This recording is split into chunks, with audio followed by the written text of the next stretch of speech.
Bueno, Ana, nadie como tú tiene claro el impacto de los tratados de libre comercio en países como México y sobre todo la manera como van generando un tejido de nuevas leyes que benefician a las multinacionales.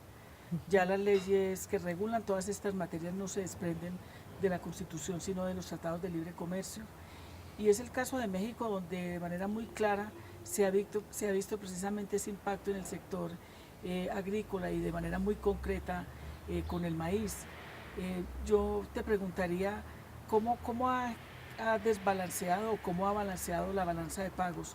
¿México importa más maíz o exporta más maíz? ¿Cuál ha sido realmente el impacto de estos tratados, de este tratado que ya tiene casi 20 años en México? Lo que pasó en México realmente se nota muchísimo el impacto del Tratado de Libre Comercio en el maíz, porque en 1993, que justo era el año previo al tratado, con la misma producción de 18 millones de toneladas de maíz, solo se importaron 350,000 toneladas. Mientras que 2 años después, en 1996, con las mismas 18 millones de toneladas de maíz, se importaron más de 5 millones de toneladas a México. Este crecimiento exponencial de las importaciones se dio a pesar de que los negociadores del tratado habían dicho que el maíz, por ser un cultivo sensible a las importaciones, iba a tener el mayor plazo de protección de 15 años. Y esto para nada ocurrió. A partir de 1996 se pudo ver cómo el gobierno mexicano unilateralmente abrió el maíz sin cobrarle ningún arancel que protegía la producción interna y permitió que pasaran 5 millones de toneladas, lo cual no era más del doble de la cuota permitida sin arancel. Entonces, el impacto frente al tema del maíz ha sido negativo para los campesinos y campesinas que lo producen en el campo. Claro, porque al dejar pasar 5 millones y más de toneladas en el 96 a México, lo que ocurre es que los precios internos se bajan. En México el precio del maíz antes del TLC era más alto en beneficio de los campesinos.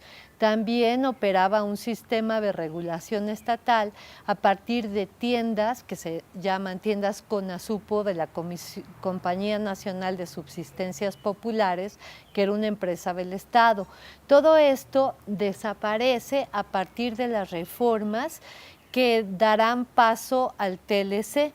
Entonces, las que están importando el maíz van a ser básicamente empresas transnacionales que están operando en México y que a partir de importar barato producto de Estados Unidos, subsidiado y con esquemas de apoyo a las exportaciones, que son créditos muy baratos, los compradores de la cosecha, o sea, estas mismas transnacionales, van a poderle bajar el precio a los campesinos. Aquí en México. Ajá.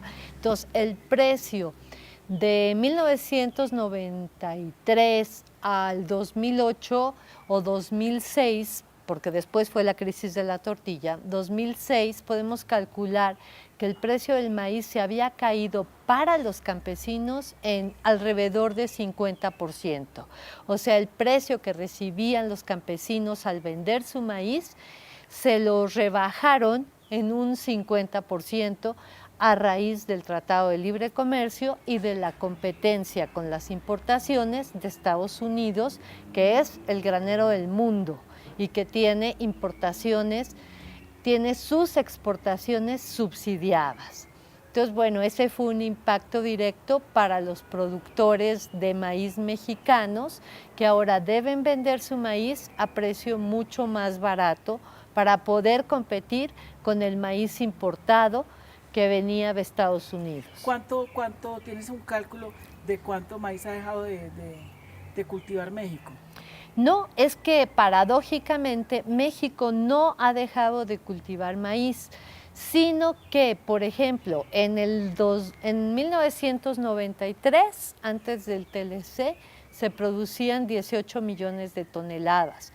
El año pasado se produjeron 23 millones de toneladas. O sea, el maíz, la producción de maíz interna ha aumentado, pero ha aumentado porque se ha arreglado o cambiado el patrón de cultivos. La gran mayoría, ahora productores que antes se dedicaban a otra cosa, están produciendo maíz.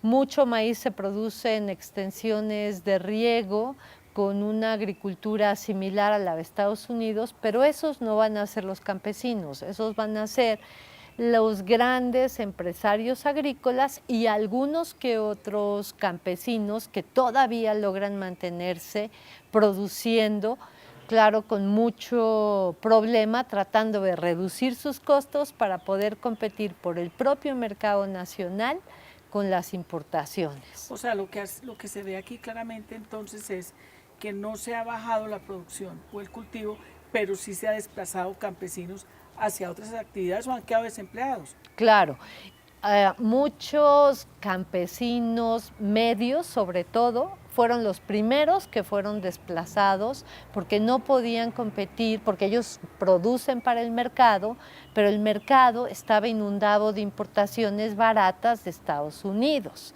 Otros campesinos se enfrentaban a que son las grandes comercializadoras transnacionales, como puede ser Cargill o Archer Daniels Midland o Maseca y Minsa, que podríamos catalogar como transnacionales pero de matriz mexicana, o Corn Products International, que son los mercados a los cuales tienen que acudir los campesinos. Ellos decían, el precio de tu producción va a ser el mismo que el precio al que yo puedo conseguir las importaciones de Estados Unidos. Si quieres me lo vendes, si no lo tiras. Entonces muchos campesinos medios no pudieron vender a ese precio, o bueno, lo vendieron, pero ya no podían volver a reintegrarse al negocio porque ese negocio había dejado de ser rentable.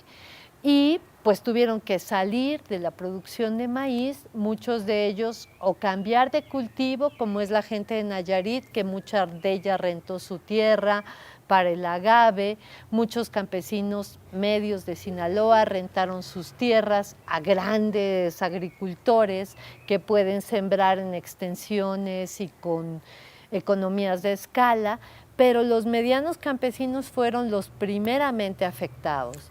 Después fueron los campesinos pequeños, que también fueron afectados al no poder vender la producción, por un lado, y al no tener tampoco más ingresos, porque muchos programas de subsidios desaparecieron en el cambio de las políticas agrícolas. Y por último, actualmente están afectando hasta los empresarios nacionales, al apostarle el gobierno a las importaciones, vengan de Estados Unidos, con quien tiene tratado, o ahora hasta de Sudáfrica, con quien no tenemos tratado. Pero que al gobierno le parece mejor comprar el maíz en donde le parezca más barato en beneficio de las empresas, porque no es el gobierno el que lo compra, son las empresas transnacionales que pueden decidir en el mercado mundial a dónde les conviene comprarlo y ya. Y esto está bursatilizado también, es decir, el maíz se puede comprar en las bolsas de valores. Claro, el maíz cotiza en la bolsa de Chicago y uno de los impactos que tuvieron las reformas fue que México decidió abrir la producción interna agrícola, abrir la agricultura al mercado internacional, y entonces al abrir esta agricultura ya no importa lo que produzcan los mexicanos. Las empresas que se han adueñado del negocio del maíz buscan en qué lugar del mundo el maíz está más barato, sea de la calidad que sea, y tienen que cotizarlo al precio de la bolsa y les aplican a los productores mexicanos el precio de la bolsa. Es decir, se volvió un tema aduanero y bursátil. Sí, claro, y además... No un tema de soberanía alimentaria. No, eso es lo grave, que el gobierno mexicano priorizó hacer negocios con el maíz en vez de garantizar la soberanía alimentaria o la seguridad alimentaria de los mexicanos. Y por ejemplo, en 1996 lo que veíamos es que muchas veces el maíz que habían importado, que fue el primer año que crecieron de casi nada, 300,000 toneladas, a 5 millones de toneladas, esto venía apoyado por créditos a la exportación del gobierno de Estados Unidos. El gobierno, para no tener maíz excedentario en su país, estaba dando créditos baratos a quien se llevara el maíz de Estados Unidos a otro lado. Entonces, las propias empresas, como fueron incluso las empresas estatales como Diconsa, importaron maíz de Estados Unidos, Maseca también, Cargill también, Purina, Minsa, Archer Daniels Midland, Corn Products, importaron ese maíz barato de Estados Unidos, inundaron el mercado mexicano, le bajaron el precio a los productores mexicanos y lograron que les vendieran, si querían, el maíz mexicano a precio subsidiado de Estados Unidos.